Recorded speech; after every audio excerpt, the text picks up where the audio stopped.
सुप्रिया श्री ने सकारात्मक अगर पहल है, कुछ दुविधाएं हैं, कुछ दिक्कतें हैं, तो अगर सरकार संशोधन लेकर आ रही है, आप उसमें निट पिकिंग कर रहे हैं, बाल की खाल निकाल रहे हैं। बीजेपी ने तो आपका समर्थन किया था ना 2013 में, जब आप संशोधन विधेयक लाए थे।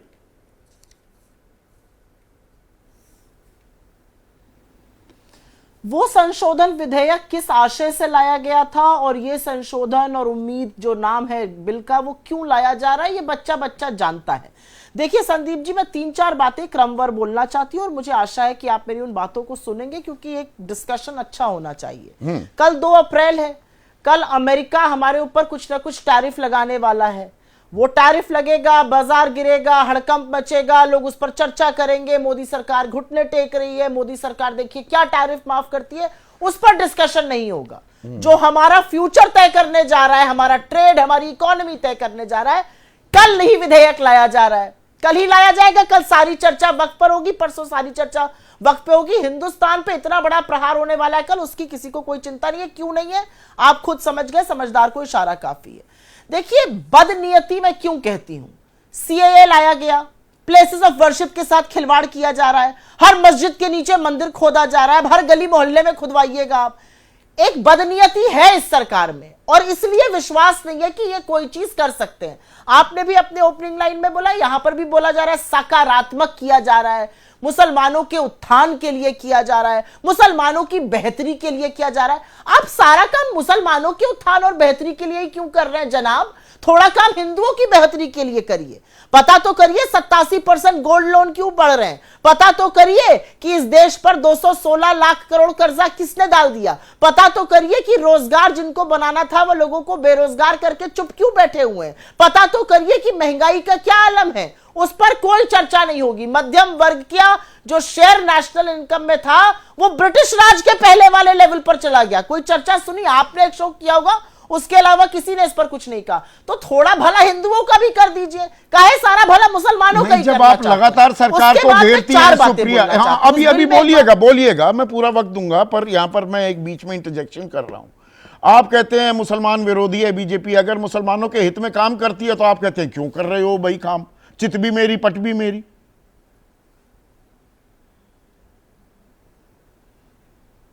कौन सा काम हित में कर रहे हैं, कौन सा काम हित में कर रहे हैं आप बताइए मुझे। सकारात्मक काम कहकर क्या सकारात्मक कर रहे हैं? योगी आदित्यनाथ कह रहे हैं, उत्तर प्रदेश के मुख्यमंत्री कह रहे हैं निजी स्वार्थ का केंद्र बन गया है, वक्फ जबरन कब्जा करने का जरिया बन गया है, तो वक्फ ने मुसलमानों का भला नहीं किया, हम मुस्लिम समाज को फायदा देना चाह रहे हैं, उनका भला करना चाह रहे हैं।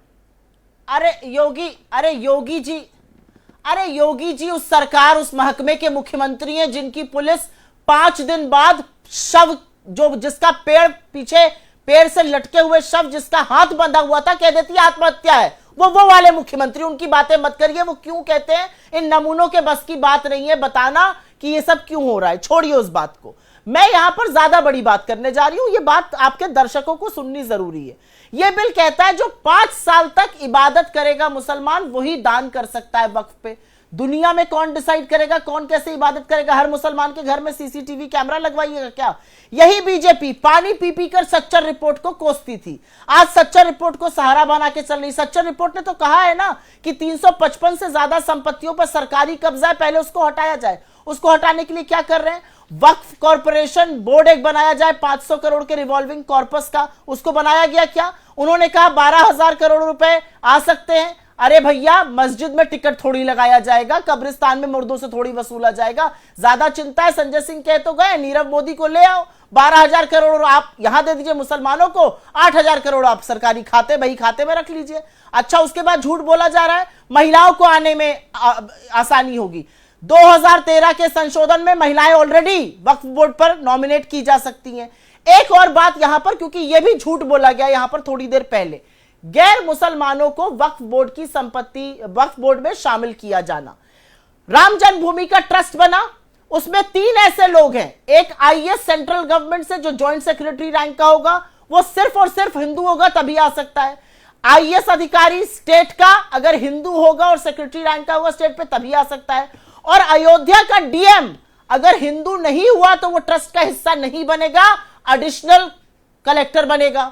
तो यहां पर आप ये कर रहे हैं, गुरुद्वारा प्रबंधक कमेटी जो पार्लियामेंट के लॉ से चलती है, उसमें सिखों के अलावा क्या क्रिश्चियंस को डाल दीजिएगा? मुझे लगता है विविधता बहुत अच्छी है, लेकिन आर्टिकल 25 और 26 अपने धर्म स्थलों को अपने अनुसार चलाने तो क्या यहाँ पर जानबूझकर, ठीक है मैं समझ गया सुप्रिया, सौरभ मालवीय, हाँ बात खत्म कीजिए प्लीज, क्योंकि अभी 3 मेहमान बिल्कुल नहीं बोले। अंतिम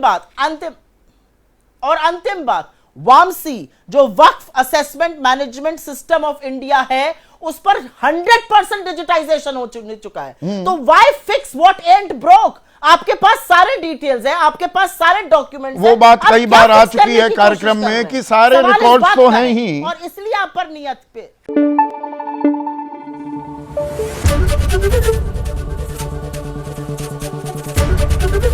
एबीपी न्यूज आपको रखे आगे।